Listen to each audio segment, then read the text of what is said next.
ketemu lagi di hari Kamis ini bersama saya Dr. Festi Ruri.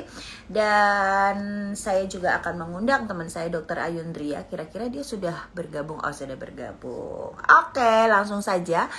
Saya tidak mau sendiri. Nah, kira-kira hari ini kita bakal ngomongin apa bareng sama Dr. Ayun? Kalau Anda sudah melihat. Hai, aku rajin dong. Biasanya aku nunggu-nunggu. Tapi Iya, kamu gak tampak kaosnya, kamu tampak gak kerudungmu yang kelihatan. pink. Iya, gimana dong? Nah, udah kamu berdiri aja. Tampak kaosnya aja, gak usah tampak wajahnya. Jadi lebih penting kaosnya gitu ya daripada Ya. wajah saya. Baik. Aku mau pasang ini dulu. Apa? Hari ini kita bahas apa sih? Hari ini kita membahas tentang COVID lah. Kita masih ngomongin soal COVID. Kok bisa muter-muter gitu ya? Lucu ya efeknya. Kita nggak mesti ngomongin tentang COVID. Mana sih efekku kemarin? Yang ala-ala Korean. Kalau gini kan kulitku bagus nih. Nah udah kamu lemon aja.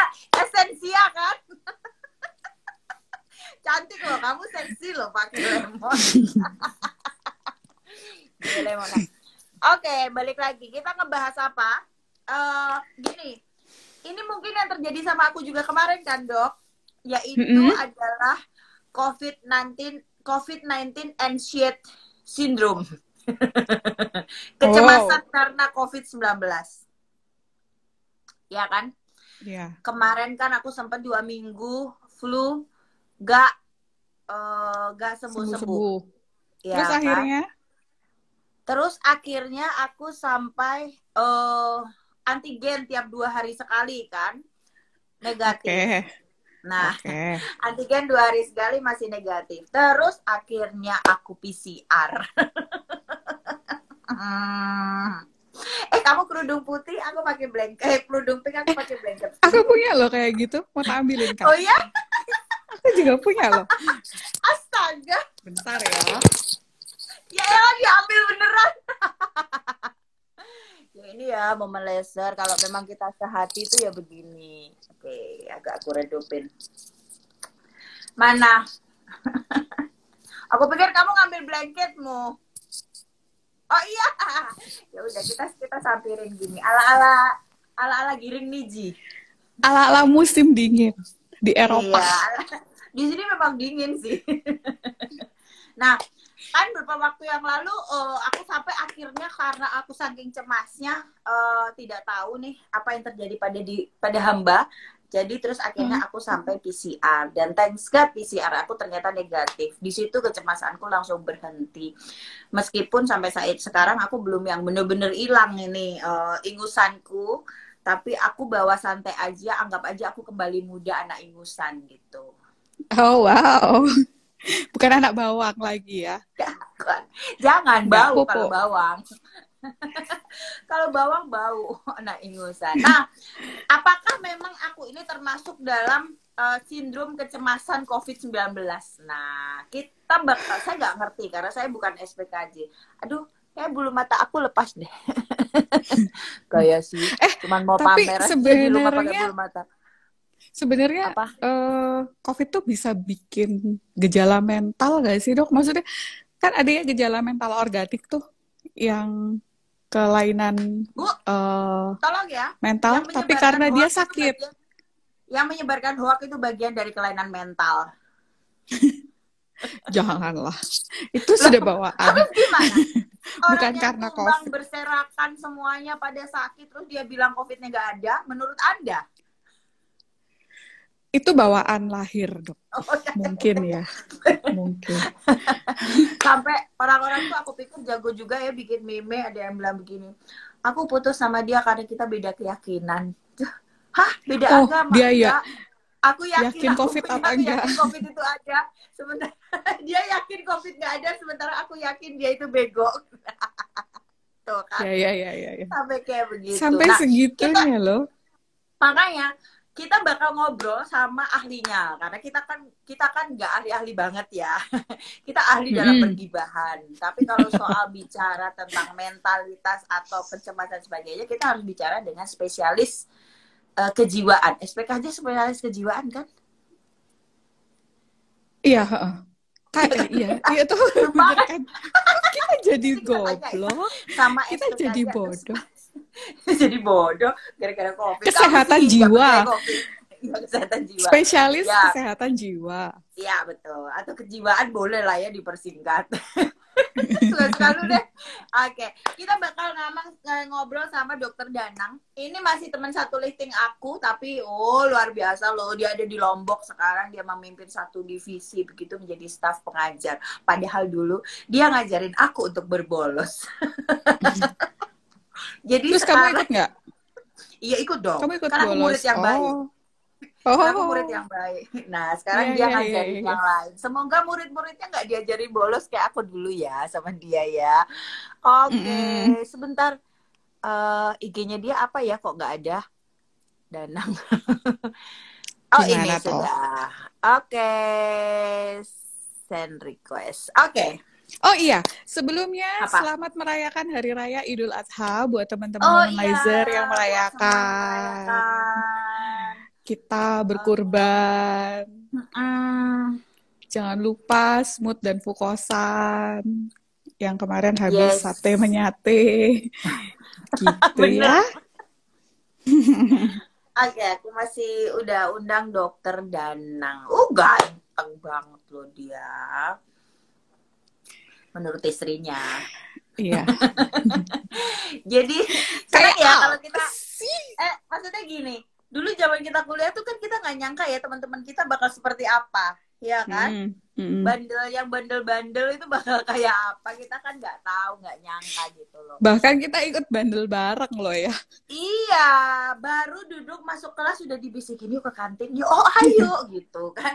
Kita kan solidaritasnya tinggi ya kan, tidak. Dokter Danang unable. Gimana sih? Loh, kemana dok? Jangan-jangan dia ada panggilan Sito di IGD. Iya, ada yang mendadak menggila. Alhamdulillah. Lah. Halo dok. Syukurlah. Dokter Ayun ya? Ya, Dokter Danang. Ayun. Apa kabarnya dok? Aku gaya-gaya formal loh sekarang sama dia. Alhamdulillah baik-baik semuanya. Semua sehat-sehat Surabaya? Sehat dok, sehat jiwa. Sehat jiwa. Dan sehat fisik. Selamanya masih tetap sehat jiwanya ya. Sehat fisik, mentalnya nggak tahu dok. Iya. Oke. Nah, kita sudah di Dokter Danang sudah hadir, Dokter Danang Adiba. Namanya Adibawa apa Adibawa sih? Aku lupa. Wah, SPKJ itu spesialis kesehatan jiwa, betul? Kesehatan jiwa. Kedokteran. Oh iya, kedokteran. Aku bilang kejiwaan, dia bilang kesehatan jiwa. Kita memang nggak semuanya salah. Oke. Tunggu. Aku harus lihat briefingnya. Dokter Danang Nur Adiwibawa. Gue yang temennya aja nggak hafal sama nama lengkapnya dia. Beliau ini adalah SPKJ, spesialis kedokteran jiwa, staf pengajar di FK Universitas Islam Al-Azhar Mataram. Terakhir aku ke Lombok sempat bertemu dengannya dan beberapa teman yang lain. Senang banget. Tadi berapa yang aku bilang. Apa? Tahun berapa? Kamu terakhir ke Lombok? Lalu. Sebelum negara api menyerang. Sekitar 2 bulan lalu kayaknya ya. Ya, kita ketemu di satu kafe di Gili apa itu ya? Apa? Gili apa gila? Giling lu. Gili lu. Giling lu. Nah, Momen Laser nanti boleh juga kalau punya masalah kejiwaan. Tapi gini loh. Kadang-kadang orang di luar sana berpikir bahwa dokter SPKJ itu dokter yang cuman menangani ODGJ aja. Kan sekarang katanya nggak boleh ya ngomong orang gila ya, katanya harus ODGJ gitu. Tapi sebenarnya orang dengan gangguan jiwa Nah, tolong ya dicatat ya. Kalau dokter Ayu ngomong ODGJ berarti orang dengan gangguan jiwa. Oke. Tetap aja Tapi intinya gile lu. tapi dok sebenarnya kan nggak ODGJ aja gitu yang harus konsul sama dokter toh. Terus Jadi apa aja? kalau Soalnya kan kadang kita mau datang ke psikiater itu meskipun kita cuma punya masalah yang tidak gila, kita akan takutnya keluar dianggap gila. Stigma ya, betul. memang masih ada stigma, tapi kalau menurut saya 3 tahun terakhir ini sudah terpinggirnya stigma itu. Jadi orang sekarang, ini saya di Mataram ya, bukan di kota besar ya, Mataram aja orang sulit tidur sudah ke psikiater. Terus prestasi dia kuliahnya dia tidak fokus ke psikiater. Artinya memang kita harus edukasi. Jadi kalau secara garis besar di psikiatri kejiwaan itu dibagi 2 golongan mayor. ODMK orang dengan masalah kejiwaan dan ODGJ orang dengan gangguan jiwa. Nah, ODMK ini yang banyak seperti ansietas, depresi. Dok, sebentar. Ansietas itu apa? Nah, jadi kalau kita bicara ansietas, tentu istilahnya kalau ansietas itu kan cemas, khawatir. Kalau definisi terminologinya ya cemas yang berlebihan, khawatir berlebihan, yang dia konsisten dan persisten.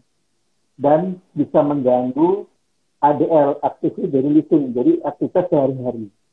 Nah, namun contohnya cemas itu bisa fisiologis, bisa patologis, ya. Oke. Kita normal, kita misalnya dulu mungkin kalau ada perspektif kita pernah ujian ya, cemas pasti kan kita UAS atau kita mungkin dari koas ya, kita dari suatu prodi mungkin kan ada ujian, ada profesi, cemas itu wajar, asal tidak mengganggu aktivitas sehari-hari.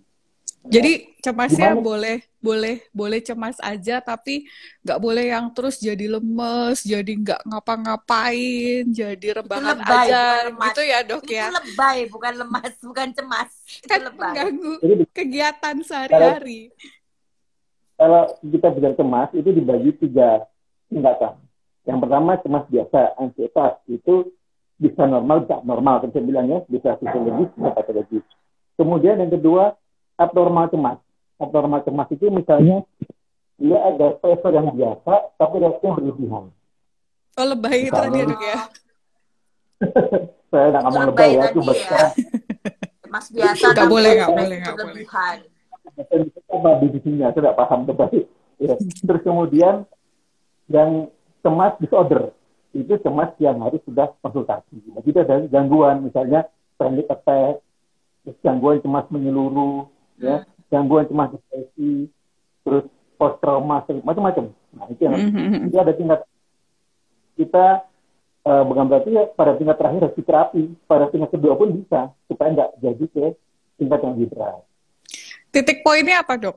Ketika kan ini banyak teman-teman yang awam juga di sini yang mengikuti IG Live kita hari ini.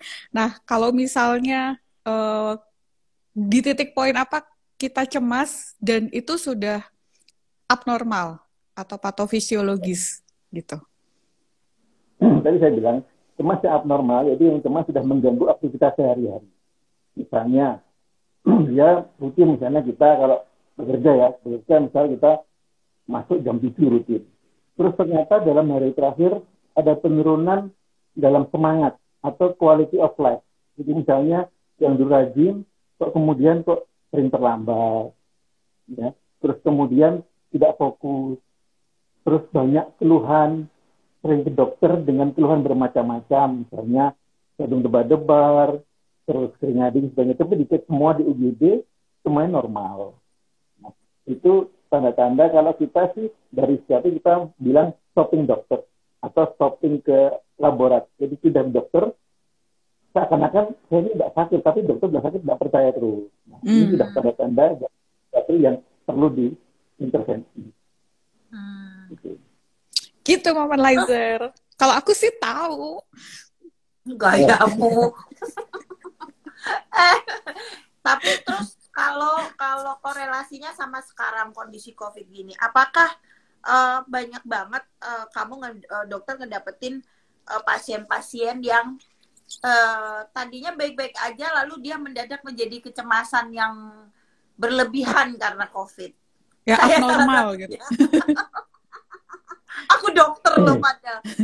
Jadi gini. Nah, Aku ini kan beberapa minggu yang lalu juga selalu aku bahas, hampir 2 sampai 3 minggu aku pilek nggak sembuh-sembuh nih. Terus tapi cuman pilek aja, pilek sama kayak pengar apa ya, kayak orang flu hari-hari yang berat-berat kayak gitu. Tapi nggak ada panas, nggak ada batuk, nggak ada yang lain-lainnya. 2 hari sekali sampai aku antigen, saking aku bingung nih aku kenapa, dan itu negatif terus sampai terakhir aku akhirnya PCR. Setelah PCR aku negatif baru aku merasa tenang. Apakah itu bagian dari kecemasan karena COVID ini? ya, itu cemas. Tapi cemasnya dokter Festi ini masih dalam tahap normal. Artinya, Untunglah. kita Saya gini ya, sedikit tentang otak sedikit ya. Jadi prefrontal cortex ini kan area otak yang membuat pikiran kita jadi rasional dan realistis. Nah, profesi masih berjalan, tercemas, tapi dia tes akhirnya dia artinya dengan pikiran positif dia melakukan hal yang dilakukan. Okay. Ya. Kecuali bila tidak tes terus menarik diri, mengisolasi diri. Nah, itu limbic system yang berfungsi. Limbic system ini kan alarm yang negatif. Itu. Jadi betul-betul masih normal, itu cemas tapi cemas yang positif, memang segera konfirmasi. Apakah memang ada kasusnya yang sampai seperti itu, Dok, yang cemas yang nggak positif itu? Banyak. Jadi memang COVID ini 2019 ya 2020 ya awal kita mulai masuk bulan Maret ya. Itu semua poli di rumah sakit itu mengalami penurunan kecuali poli psikiater. Oke, iya. Jadi poli di poli kami yang biasanya saya kan pasti di RSUD ya di Jawa Barat, yang pasti biasanya pasien 30, ini bisa 60. Ya kecemasan, ketakutan, apalagi dengan sekarang ini kan second wave ini dengan banyak korban yang meninggal, semakin buat mereka cemas.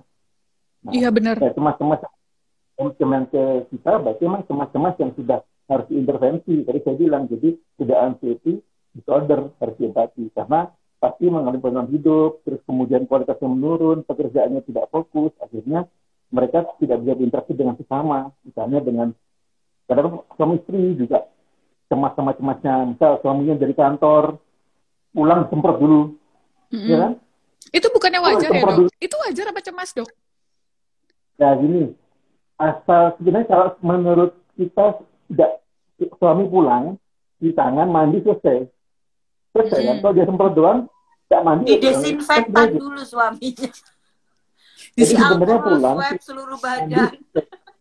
Ya, semprot itu kan sebenarnya kalau digunakan kalau misalnya di gedung pertemuan yang mungkin kalau udah pulang kan pasti bisa mandi. Biasanya kalau di rumah agak terlalu berlebihan ya, kalau mandi selesai sebenarnya.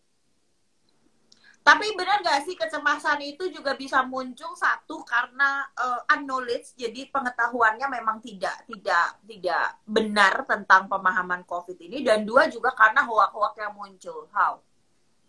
Ya, jelas ya. Kalau kita melihat dari faktor-faktor penyebab itu kan ada dua ya, internal sama eksternal. Ya. Internal itu terkait dengan kalau kita bicara sedikit tentang neurotransmitter ya, imbalan neurotransmitter itu tergantung kepada jenis kelamin, di mana perempuan penelitian 2 kali lebih besar daripada laki-laki cemas. Jadi perempuan lebih gampang cemas? Penelitian begitu, 2 kali lebih cepat cemas dari laki-laki. Terus, atau mungkin respon cemasnya lebih cepat daripada laki-laki gitu, Kak Dok? Ya, menurut penelitian begitu. Menurut penelitian wanita 2 kali lebih cemas dari laki-laki. Penelitian, ya kita bicara penelitian kan, karena kita kan di bidang medis ya, sesuai dengan kitanya gitu ya. Terus latar belakang pendidikan. Menurut saya dari berperspektif mengalami pada pendidikan. Semakin tinggi yang berpendidikan, tentu dia rasionalnya semakin jalan. Yeah. Kalau pendidikan rendah, tentu dia tidak paham apa yang jadi pedoman. Akhirnya ada isu begini, manut, isu begini, ikut, akhirnya terombang ambing. Tepat sekali, pendidikan juga sebagai faktor predisposisi kemungkinan cemas. Kalau yang di eksternal tentu stresor, ya pandemi, ya ada bencana alam dan sebagainya.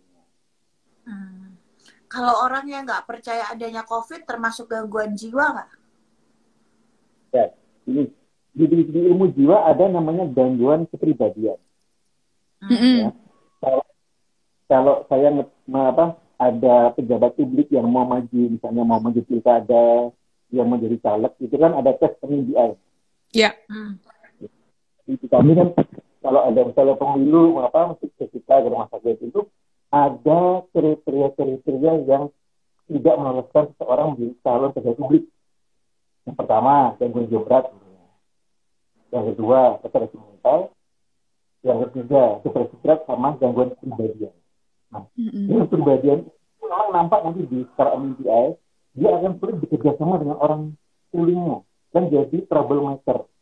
Tapi dia tidak merasa diri, dia tidak merasa itu.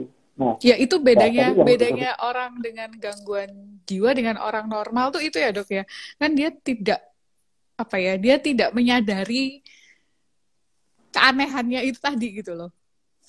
Gini, itu saya jelaskan itu gini, kalau gangguan jiwa jelas, tadi saya dulu ya, ada ODGJ, ada ODMK. ODGJ jelas tidak bisa sembuh total, dia pulih obat terus seperti rumah sakit jiwa kalau orang gangguan jiwa. Nah ODMK ini masih gangguan kepribadian. Artinya dia salah merespon dirinya. Jadi dirinya itu dia merasa tidak ada gangguan. Itu merespon ini merupakan gangguan yang berat juga. Karena dengan pengobatan ini sedikit sekali kemudian sembuh. Dia harus dengan psikoterapi yang intens. Ya, tadi katakan apakah keberadaan itu berhubungan dengan jiwa? Iya, tapi bukan ODGJ. Lain lagi. Karena kalau ODGJ, dia neurotransmitter. Kalau gangguan kepribadian ini, dia merasa benar sendiri, merasa dia paling top lah pokoknya. Padahal sebenarnya biasa aja gitu. Kayak kamu dok. Biasa aja. Ya, untungnya masalah saya sebetulnya juga nggak. Iya sih, aku termasuk yang cemas gitu loh. Apalagi sekarang ini kan orang-orang terdekat kita gitu loh. Udah yang nggak ada, kayak dokter Ayun juga baru kehilangan tantenya. Itu kan lumayan deket ya kan. Aku sepupuku ada yang meninggal, beberapa malah nggak cuma 1-2 gitu loh. Hampir dari keluarga besarku sepupuku sudah juga karena COVID gitu. Otomatis kan jadi kayak ngerasa aduh ngeri ya mau keluar rumah ngeri, mau beli apa-apa tuh ngeri. Jadi yang kayak pergi memang butuh banget karena nggak ada bahan masakan, pergi yang cepet-cepetan langsung kayak pulangnya langsung mandi seluruh badan lagi baru kayak feel safe di rumah gitu loh saking ketakutannya. Itu gimana? Itu cemasnya itu cemas normal apa masih bisa dimaafkan? Apakah aku gila? Boleh minta surat istirahat, dok? Cari penyakit yang ada. Gimana? Kalau kayak gitu masih cemas yang tertolerir tidak sih? Dan kita kembali ke definisi dulu. Apakah cemas ini mengganggu aktivitas sehari-hari, aktivitas daily living sehari-hari terganggu tidak kira-kira? Kalau di dalam rumah nggak terganggu, giliran keluar aku terganggu. Separuh berarti, setengah berarti. Yang biasanya harus ke pasar jadi nggak ke pasar gitu, nggak? Iya, yang biasanya aku nggak masak jadi lebih nggak masak gitu loh. Artinya gini, masih dalam batas wajar sih kalau menurut aku sendiri ya. Maksudnya ya karena memang sekarang apalagi sampai pemerintah menggaungkan PPKM, berarti kan ini memang suasananya genting. Jadi memang akhirnya pergi seperlunya. Ketika yang harus diem di rumah memang feel safe gitu ya. Apalagi memang yang serumah semuanya di dalam rumah dan kita masih sehat, thanks God. Dan itu jadi feel safe aja. Jadi mau melangkah keluar itu yang apalagi kompleks saya termasuk klaster. Apa nggak ngeri buka pintu aja sudah kayak udaranya tuh kayak aduh menakutkan gitu loh jadinya. Ya, jadi kan tadi kembali, apakah ada penurunan kualitas hidup, penurunan fungsi, penurunan istilahnya kondisi normal. Kalau tidak ada itu ya normal. Yang seperti sampaikan tadi, saya rasa normal karena memang kondisi ini secara Surabaya itu ya pekat ya, hitam pekat. Jadi kita perlu membentengi ini diri sama keluarga. Ya, kita perlu itu kan usaha kita. Itu normal, tidak ada masalah. Ya. Asal fungsinya masih normal, terus kemudian kualitas hidupnya masih normal, kan masih mandi kan, masih berdandan kan, masih dong, masih gibah juga. Kecuali misalnya malas mandi, malas dandan, malas makan, kan itu turun kualitasnya itu sudah perlu kita kan, kan masih cantik-cantik, masih enak bapak, itu normal saya rasa. Karena memang kondisinya Surabaya masih seperti itu. Oh my God, seru Hehehe. banget. Oke, Mama Laser dan Adjacent People boleh juga loh ya tanya sama Dokter Danang ya, konsultasi. Lumayan gratis konsultasinya daripada kalau kepraktekannya itu mahal karena jauh di Lombok, nggak mungkin dari Surabaya. Nah, silakan mungkin Anda punya problem atau Anda ingin bertanya pada Dokter Danang, langsung aja tulis di komen ya. Sambil aku juga akan baca komen udah yang dokter aja ngerasa parno apalagi kita yang orang awam. Nah ini aku sudah baca komen yuk terus close IG Mbak Ceklek. Aku sudah di WA sama Mbak Iya. Ceklek. Ini Oke, komenku nggak ada kok nggak komen. jalan ya? Oke. Mungkin dia Dok, lari. apa aja sih kiat-kiatnya dokter dalam menghadapi pandemi? Apalagi kita di rumah kan ya dok, orang-orang yang dalam tanda kutip masih sehat, nggak ngapa-ngapain, tapi PPKM gitu, sekarang di rumah aja. Itu jadi stresor tersendiri loh dok untuk orang-orang zaman sekarang gitu, yang bisa bikin gila gitu. Nah, apa aja sih gitu yang bisa menurunkan kewarasan gitu loh dok. Nah mungkin dokter Danang bisa kasih kiat-kiat lah gitu. Ngapain aja, apa yang harus dilakukan mungkin gitu. Jadi yang pertama tentu kita harus namanya social media distancing. Wow, betul itu. Jadi sekarang ini kan di media COVID. Kita atur jarak lah, ya. Kita hentikan dulu itu atau kita pindahkan ke mungkin lihat olahraga, sport atau hal-hal yang lain atau mungkin lebih masak atau bagaimana. Jadi kita jarak dulu dengan media sosial, baik TV maupun media sosial yang lain yang terus mengulas COVID, karena itu akan membuat amigdala kita lalu kita berbunyi terus. Nah, kalau amigdala berbunyi kan semakin naik. Ya. Terus kemudian yang kedua memilah informasi dari sumber yang akurat. Ya. Jadi kita tanya harus percaya hoax, gini, jangan terlalu percaya dulu atau di-skip aja sedikit. Ya. Jadi kita harus mulai merubah. Jadi mungkin kalau dulu misalnya nih grupnya sering bahas topik, pindah bahasa yang lain, topik apa? Mungkin otomotif atau apa? Bisa atau dok. olahraga. Ada Atau satu grup olahraga, yang mungkin ada satu grup yang nggak bisa dok. ya kalau gitu jangan Isinya Grup kantor. adakah ruang isolasi di daerah ini, adakah ruang Ya, kalau plasma gitu, konvalesen. Aduh. Ya, kalau kita karena profesi kita dokter, mungkin kita tidak bisa menghindari grup itu ya, karena mau bagaimanapun juga itu akan menjadi pengetahuan juga buat kita. Pengalaman dari teman-teman yang lagi masih bertugas itu juga jadi pengetahuan buat kita. Tapi mungkin yang dimaksud adalah untuk para momentizer tuh, social distancing sosial yang sebetulnya dalam media sosial yaitu menghindari yang namanya hoak-hoak yang berlebihan ya, dan coba untuk beraktivitasnya lebih dibanyakin di rumah dengan berganti-ganti. Kalau biasanya masak, mungkin besoknya masak sambil nyuci, besoknya lagi masak nyuci sambil ngepel gitu kan. Jadi ada variasi gitu loh ya. Kalau aku tuh biasakan sore-sore aku jadi kita kayak punya taman di belakang rumah. Sore-sore aku duduk di situ sama anak-anakku yang kecil, dia kalau aku bilang nggak berenang sih, kungkum, karena itu ember kecil, dia main air. Terus yang cowok dia mungkin ya masih gadgetan tapi kena udara luar, dan sementara aku minum kopinya Momen, karena di kopi Momen ini ada yang bikin kita juga jadi tenang. Betul nggak Dokter Ayun? Betul, betul sekali. Nanti kita akan Jelaskan. kirimkan ini juga sama Dokter Danang ya. Dokter Danang belum cobain kan. Nah, ini tuh sebetulnya bukan kopi.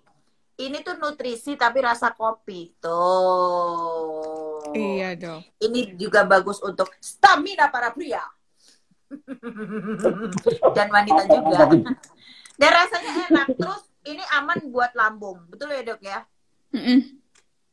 Betul. Oke, tunggu ya. Nggak. Akan ku lempar ke Lombok untuk Dokter Danang. Saya ada salam, Dokter Ayu ada salam, Dokter Andi, kenal? Dokter Andi Orgin.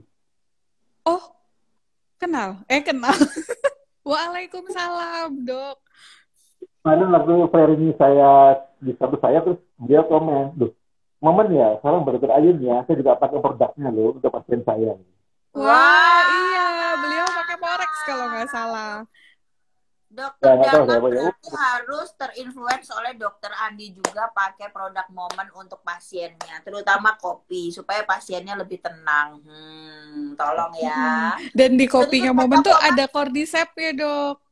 Tahu kan ya, cordyceps tuh bisa, ya ada beberapa penelitian yang menyebutkan cordyceps itu bisa membuat virusnya kepleset dari tubuh kita gitu.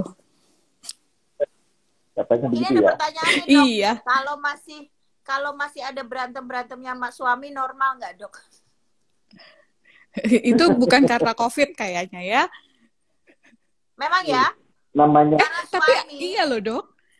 karena suami Sejak itu memang biasa kerja di luar. Giliran dia di rumah, dia lebih cerewet daripada istrinya. Iya, sejak PSBB, PPKM, jumlah perceraian itu meningkat katanya dengar-dengar. kalau menurut data Jadi Iya, banget. Dok, ya kan? di Bandung, saya baca di Bandung itu banyak istri mengajukan gugatan cerai. Tapi ini masalah ekonomi kalau.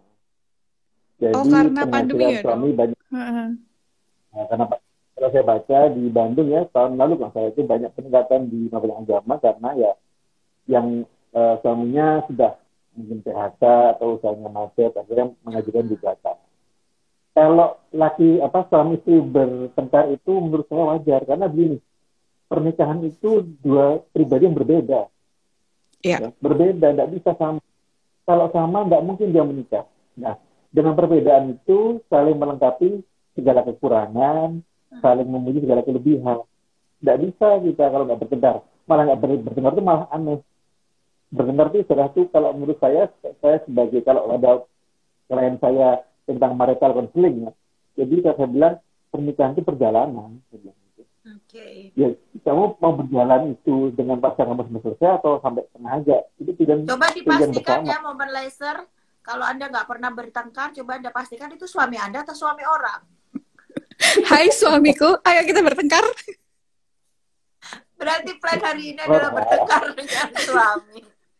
Social distancing bagaimana, Dok? Tetangga kita banyak yang meninggal, apalagi teman-teman kita juga banyak yang jadi korban. Ini Evian nih teman kita nih. Tambah was-was kita kan, Dok. Ya iya, maksudnya itu adalah kita membatasi apa yang kita lihat supaya ya itu tadi lebih smart lah ya, yang hoak-hoak kita tinggalkan, yang benar-benar aja boleh menjadi self knowledge buat kita, boleh menjadi pengetahuan kita. Tapi juga nggak boleh terlalu cuek, ya kan? Karena memang kondisinya kita nggak bisa cuek. Cukup kita mengerti, cukup kita sadar diri dan mawas diri. Itu ya. Mungkin kayak kita harus bikin kayak shield gitu ya. Oh, shield. Batas ada pelindung pertanyaan gitu. Apa yang bisa masuk ke kita, apa yang harus mental gitu. Dokter Danang. Kenapa, Dok? Bedanya apa? Itu kalau saya bacakan kita rehat sejenak. Rehat sejenak.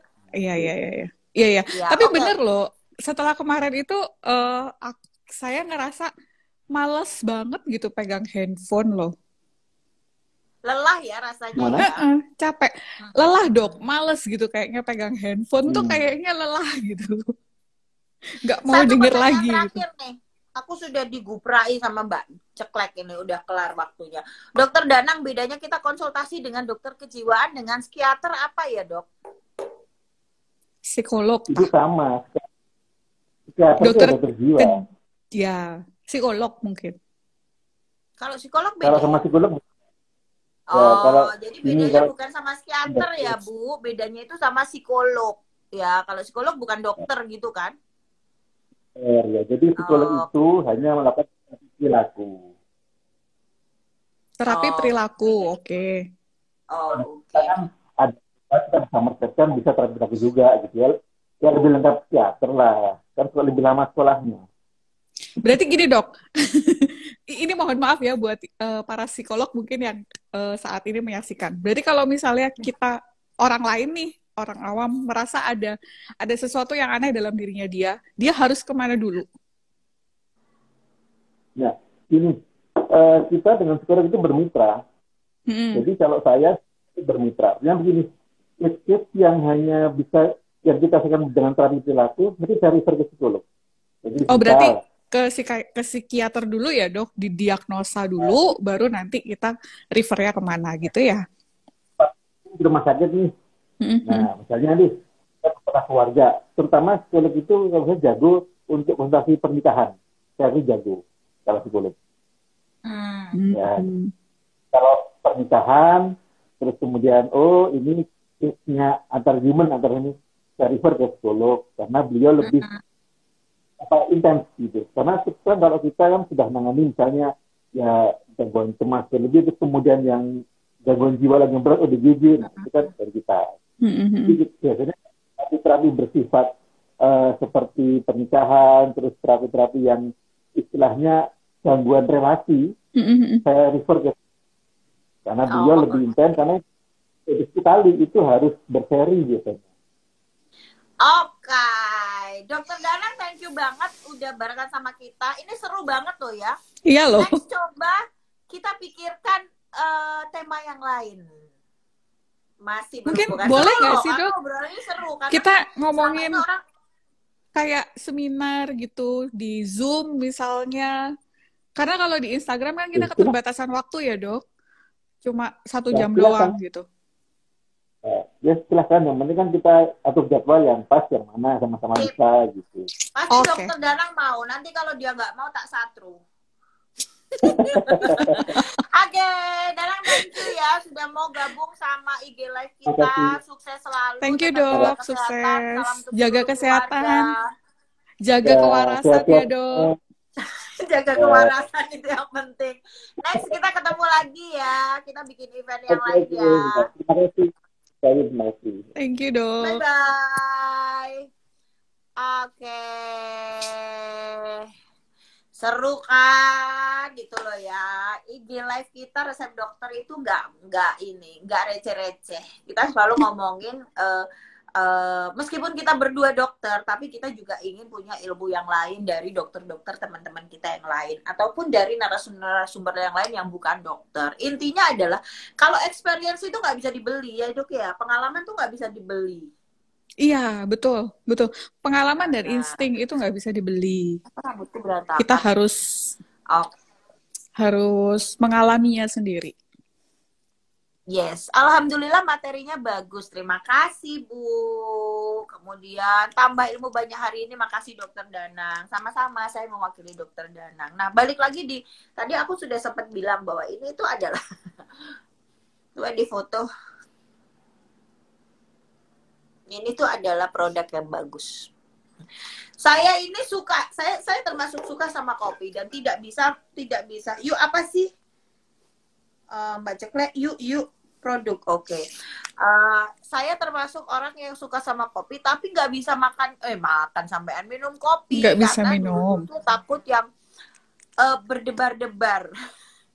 Jadi aku punya pengalaman buruk dengan kopi adalah mau UMPTN dok. Waktu itu aku ngekos, jadi aku waktu itu masih gadis desa kan. Aku dari Kediri ke Surabaya. Di Surabaya aku ngekos. Nah terus semua kan pada begadangan orang mau UMPTN, itu salah aku banget gitu loh. Terus akhirnya aku minum kopi dok. Yang ada besok paginya aku mual, muntah, berdebar, malah nggak konsen aku kerjain UMPTN. Bodohnya. Gini kok mau jadi dokter. Tapi setelah aku minum ini, nah aku suka banget. Apalagi kan kita di usia sekarang ini kita harus lebih banyak aktivitas, olahraga, ya kan? Kita mau diet kayak apapun, kalau kita nggak olahraga juga nggak akan mengurangi lemak-lemak yang menumpuk. Nah, kata PT aku sebelum olahraga tuh baiknya minum kopi karena kafeinnya itu bisa membantu membakar lemak. Nah, Bijim, stop. Ada yang komen hari ini bahagia karena berantem sama Pak Su itu normal. Ini kayaknya quote of the day. Bos Miko, kamu quote of the day ini ya? Iya. Kalau kamu Bos Miko berantem sama istrimu berarti normal Bos Miko. Terus kata bos Miko gini, masalahnya aku tiap hari, Dok.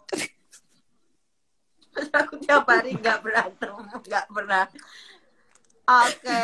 Berarti setiap hari Ayo, normal lanjut gitu. kopi. Iya, berarti normal. Apa, Dok, kopi? Kenapa kok Iya. PT-mu menganjurkan kopi? Karena kopi itu kan ada kafeinnya, toh. Nah, kafein itu sifatnya sebagai stimulan. Dia menstimulasi dari ujung rambut sampai ujung kaki, termasuk mungkin metabolisme, syaraf, dan sebagainya. Makanya kan tiap sore waktu kita kantor kamu selalu nanya kan, ngapain sih kamu ngopi tiap hari? Iya. Karena pulang kantor aku nge-gym. Kalau aku tiap pagi bukan harus ya, aku tiap pagi ngopi karena satu biar aku waras enough, melek enough gitu. Terus kedua ya itu sih, karena aku tahu bahwa kopi itu stimulan, salah satunya termasuk untuk stimulan metabolisme, supaya metabolisme kita tuh cepat gitu loh. Tetap waras. Bagus. Termasuk pembakaran lemak apa segala macam itu juga bagus. Sama kopi Moment. Pasti dia Pengalaman apa ya? Pokoknya kalau minum kopi itu stamina kita fit. Kalau saya sih ngerasainnya gitu. Lebih segeran. Gitu, betul. Jadi apalagi kalau misalkan kita kerja seharian kan di luar kota itu, kalau misalkan nggak ada nutrisi, itu akan terasa sekali capeknya. Iya, betul. Ilmu baru nih dari Dokter Vestin tuh, ngopi Moment dulu sebelum olga untuk membakar lemak. Iya Bu, benar kata PT aku begitu. PT aku sih bilangnya kopi ya. Cuman kalau aku milih daripada aku minum kopi yang nggak jelas kan, better aku minum kopi Moment. Maksudnya bukan kalau kopinya sendiri tuh bagus. Tapi biasanya kan kopi tuh dicampur macam-macam ya. Yes. Nah, itu Gula. betul. Itu yang akhirnya membuat kopi tidak bagus gitu loh. Jadi minumnya jangan yang bagus tanpa dicampur ya, Dok ya. 1 jam sampai minim 30 menit sebelumnya lah minumnya. Jadi biarkan dia bekerja dulu dalam tubuh baru kita olahraga. Pertanyaannya berikutnya, kalau kopi campur air boleh ya, Dok ya? Apa? Kalau kopinya dicampur air boleh ya? Boleh. Maksudnya nggak kopi hitam asli gitu? Boleh. Kalau nggak dicampur air nanti kopiko, bukan kopi Moment. Bos Miko udah mandi apa belum? Oh, Bos belum Miko pasti. Bos Miko nggak pernah mandi, takut kulitnya luntur. Itu ilmunya hilang nanti. Iya, kalau dia mandi kulitnya luntur, ilmunya hilang, pinternya luntur udah. Jadi dia nggak pernah mandi. Demi mempertahankan karisma. Kalau saya harus selalu nggak waras gitu ya, beda. Ya. Karena? Kenapa? Karena? Ya kan kita harus berpikir abnormal gitu maksudnya. Abnormal itu out of the box, bukan nggak waras. Ya. Gitu. Kamu jangan ngajarin yang aneh-aneh ke Momentizer, Bos Miko. Terus pertanyaanku tapi kan tadi ilmunya Dokter Dana juga bagus itu. Maksudnya ilmunya itu juga bisa teman-teman cek tuh. Jangan-jangan nanti membernya banyak yang ODMK juga gitu. Orang dengan kecemasan yang berlebihan gitu kan. ODMK kan tadi kalau Dokter Dana kan orang dengan masalah kejiwaan. Masalah kejiwaan. Masalah kejiwaan. Punya masalah. Nah, kalau di bisnis ini orang dengan menurunnya kinerja. Ya, itu perlu dicek, perlu konsultasi juga ke para upline-nya. Jangan-jangan dia punya orang dengan masalah keuangan. Bisa. Tadi kan ngomong ya. Masalah kebonusan. Tadi kan Dokter Danang juga menurunnya kinerja. Mengkonfirmasi kan bahwa banyak setelah PSBB, PPKM itu ternyata banyak gugatan perceraian yang diajukan oleh istri karena suaminya tidak bekerja. Penghasilannya menurun. Gabung Momen aja. Iya. Mungkin itu keluarga-keluarga ke pengadilan. Ke member Momen dulu gitu. Siapa tahu nanti nggak jadi ke pengadilan. Iya, gitu. Betul. Jadi tadi mungkin salah ya pertanyaannya, harus kemana dulu? Dokter Danang jawab ke psikolog dulu ya. Salah. Mestinya cari leader Momen dulu. Cari leader Momen dulu. Betul. Cari leader Momen dulu. Karena kalau ke psikolog, pasti Apalagi sama sekarang momen ini psikolognya kan dikasih ada promo kan. Sekarang ada Oh, promo. Promo apaan? ya kan promo kan berjalan kan PPKM kan hari ini, jadi teman-teman mau belajar manfaatkan dengan baik Apa gitu. itu? Aku pura-pura terkejut. Kan, oh gitu. Apa itu? Hai Mas Bayu PPKM. Tandu. Ada Saya Mas suka Bayu dengan ya. kata-kata Bu Ayu, Lama nggak nggak cuma jumpa. aja. Waras ya Mas Jadi apa Bayu. promonya, Bos? Ayo promonya. PPKM ini kan biasanya kalau di pemerintah ini kan pembatasan kegiatan masyarakat kan, tapi kalau di momen PPKM ini prospek posting komisi masuk, dan justru bukan memberikan ketat pembatasan, tapi malah kita memberikan pelonggaran. Yang biasanya program Max itu harus dengan produk skincare, kita ngasih kelonggaran bisa dengan produk nutrisi gitu. Yang tadinya kita untuk membeli Elia satu paket 1,5 juta, kita ada kelonggaran promo dengan 3 produk hanya dengan 750.000. Itu kan salah satu kelonggaran juga. Jadi masa PPKM dari pemerintah ini juga kita memberikan kepedulian, jadi memberikan kelonggaran buat teman-teman yang mungkin kesulitan jual untuk skincare ataupun sulit untuk mengejar Max, kita memberikan kelonggaran gitu. Jadi ini manfaatkan dengan baik sampai akhir Juli aja ini. Berarti tinggal berapa hari lagi dong? Buat member yang belum tahu, mungkin bisa Kita hanya cari tahu 10 hari kan, mulai dari tanggal 21 sampai 31 Juli. Oke. Itu manfaatkan kelonggaran ini dengan baik. Yuk, terutama buat yang selama ini masih mikir panjang mau beli Elia susah dan sebagainya. Nah, ini saatnya ya kan? Di saat kelonggaran-kelonggaran ini yang bisa Anda manfaatkan. Oke. Iya, betul. Nah, bisa jadi mungkin pengetahuannya kurang, nanti bisa ikut training privat dari Dokter Vestin kan. Jadi biasanya orang yang mungkin kesulitan jual biasanya tidak ada produk knowledge, jadi bingung jualnya. Yes, betul. Tapi di masa nggak di rumah, di masa kita harus diem diri di rumah itu kan, kalau aku sih tetap pakai skincare, tetap merawat tubuh, itu tetap gitu loh. Jadi kalau ada yang bilang bahwa lagi pandemi nggak mikirin perawatan kulit karena nggak kemana-mana, nggak ketemu orang dan sebagainya, kayaknya nggak Harusnya gitu dibalik juga, ya pemikirannya gitu. Ya.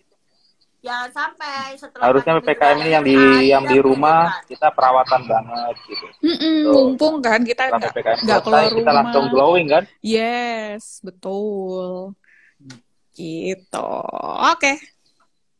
Kita main game. Saatnya kita main game. Oke, sebelum kita main game, Dok, jelasin dulu secara singkat. Main game apa ini? Ini apaan sih? Itu adalah kopi. Itu adalah kopi. Jadi gini, kopinya Momen itu sebenarnya adalah nutrisi kesehatan yang kita balut dengan rasa kopi. Kenapa kok rasa kopi? Karena rasa kopi itu sekarang universal. Semua tahu rasanya kopi itu seperti apa. Laki perempuan suka. Beda kan, kalau neoglukogen tuh rasanya stroberi. Laki-laki mungkin nggak terlalu suka sama stroberi. Sementara kalau kopi, cewek pun familiar gitu dengan kopi. Nah, dokter bilang ini nutrisi kesehatan. Emang kandungan nutrisinya apa aja? Ada banyak, ada ginseng, ada guarana, ada cordyceps, terus L-arginin juga ada kalau nggak salah. Begitu. Oh, jadi ini full of nutrition. Oke, guys, mari kita main game. Pemenangnya hari ini akan mendapatkan 1 box Coffee Moment ya. Betul? Betul, Pak Ceklek? Betul, tak jawab sendiri. Siap-siap ya. Langsung Anda berikan jawabannya di kolom komen. Ternate hadir, udah mau closing baru hadir Ternate. Oke. Sinyalnya jauh soalnya. Apa? Sinyalnya PPKM, Dok, ada batasan perjalanannya. Gitu. Manakah di bawah ini yang akan saya sebutkan yang bukan kandungan dari Momen Coffee? Ya, kalau Anda punya kemasannya mungkin Anda bisa baca di dalamnya ada sedikit komposisinya dan juga tadi Dokter Ayu sudah menjelaskan apa saja kandungannya. Tapi yang saya tanyakan adalah yang bukan kandungan dari Moment Coffee, ya. Oke. Guarana, fruktosa, L-arginine, astaxanthin, atau semua benar? Jreng, jreng. Ayo cepet-cepetan Aduh, dapetin gampang. satu box. Gampang Satu box sekali. kopi. Gampang sekali. Nggak ada yang Gampang. lebih susah, tah. Kita masih tunggu aku nggak akan jawab, nggak akan kasih jawaban benar salahnya dulu. Kita tunggu 1 menit dari sekarang. Jrung, jrung, jrung, jrung. Di aku sih sudah ada sih. Iya, aku juga sudah ada. Cuman aku biarkan yang lain juga menjawab dulu lah. Astaxanthin semua boleh nyontek benar. ya. Fruktosa. Karena itu aku nggak jawab mana yang benar. Astaxanthin, fruktosa. Habis waktunya. Oke. Jadi pemenangnya adalah jawabannya apa, Dok? Astaxanthin. Yes, yang menjawab astaxanthin pertama di saya adalah Amel Najwa. Oke, selamat untuk Anda pemilik ID Amel Najwa. Langsung Anda bisa hubungi nanti DM ke Moment Support untuk mendapatkan hadiahnya. Dokter Ayu, thank you. Miko, thank you. Thank you, Dok. Ingat selalu juga Moment Laser, pesan saya hari ini adalah selalu jaga kewarasan. Aku ambil pesan Dokter Ayu. Pesan saya adalah Manuto ya. Manuto, jaga kewarasan. Pesan Mas Miko? Sama, jaga kewarasan dan juga jaga konsultasi. Yes. Supaya tetap waras gitu. Jaga komunikasi mungkin ya.